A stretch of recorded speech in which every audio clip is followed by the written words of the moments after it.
আল্লাহ সর্বপ্রথম কি সৃষ্টি করেছিলেন আর কোথায় বা তিনি তার আরশকে স্থাপন করেছিলেন?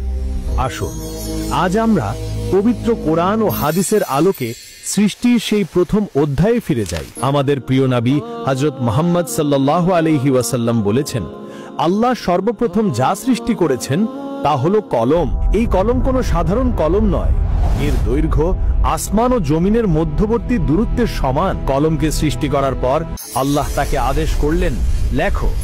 কলম আল্লাহর আরশের সামনে দাঁড়িয়ে অত্যন্ত বিনয়ের সাথে জিজ্ঞেস করল, হে আমার রব, আমি কি লিখব? আল্লাহ বললেন, লা ইলাহা ইল্লাল্লাহ, আল্লাহ ছাড়া কোনো উপাস্য নেই, এই কালিমাটি লেখো। তখন কলম আল্লাহর একত্ববাদের এই মহান বাণীটি লিখতে শুরু করল। বর্ণনায় এসেছে, কলম 1000 বছর ধরে শুধু এই কালিমাটিই লিখতে থাকলো। 1000 বছর পর আল্লাহ আবার কলমকে বললেন, লেখো। কলম আবার জিজ্ঞেস করলো,